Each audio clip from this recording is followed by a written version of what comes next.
Well, that's lovely. So it's Auntie Maggie to thank for Yeah. Trevor's life of service. And how old were you when you decided to follow Jesus then?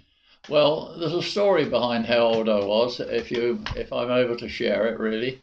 And this is really why I feel the Lord overrules, and everything.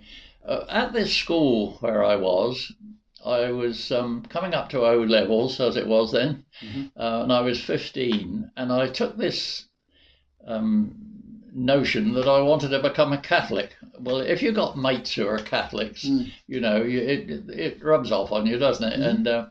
And so I sort of wondered about this, and my parents by this time were divorced, but I used to see my dad every week or so, and so I sort of bounced this off my dad. I said to him, "Look, this is what I'm thinking, and here is where I think God overrules, really." My dad said to me, he said, "Look," he said, "I'll tell you what, Trev," he said, "you're 15, you're coming up to O levels. Leave it a year," he said, "and then we'll talk again. And if you're still of the same mind in a year's time, I'll back you," he said. So anyway, we left it a year.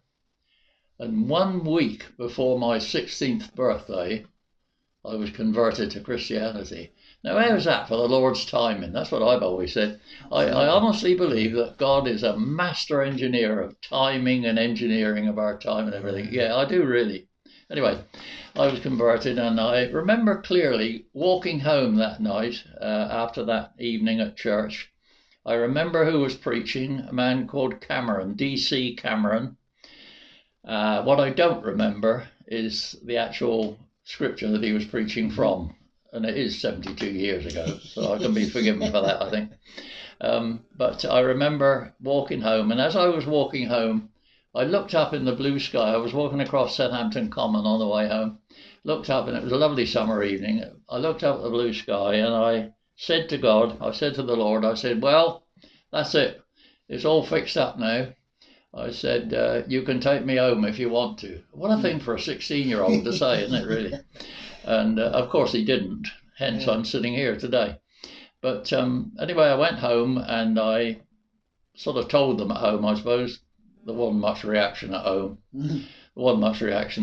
So I got on my bike, and I rode down to a couple who went to the church where Auntie Maggie and I went.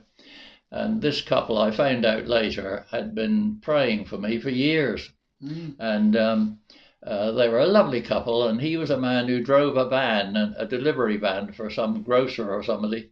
And during my school holidays, I used to go out and help him for something to do during the holidays, In fact, he taught me to drive on the quiet, and I was underage. But don't tell the police, will you? We won't tell them. No. I don't think the police are still alive that were there then. Yeah, no, that's right. Yeah. So, but I went and told them, and they were overjoyed. Of course they were, like we would be, wouldn't we? Yeah. They were overjoyed. So I went on from there, really, and I, of course, got involved in the church, the young people's work. I went to the young people's fellowship, I should say. Actually, that was a point, really, leading up to my conversion. I took it into my head to go to the young people's fellowship, which was on a Tuesday evening, and I rang up the man who was mainly responsible for that. A lovely man, a doctor, and explained that I thought I would like to come along. And I thought he was very sensible, very wise. He explained to me the house rules of going to the young people's fellowship, that we behaved properly, and there was no kind of thing. So I went along, and then the following Sunday it was that I gave my heart to the Lord, really. And so yeah, well, we went on from there, and I remember a man, an older man called Mr. Benkey, Benkey. I always remember him as we went into the side door of the church one summer evening. I remember him saying to me, "Trevor," he said, "you've made a decision that you will never, ever regret." And I certainly never have regretted it. I have never regretted the decision I made in 1952.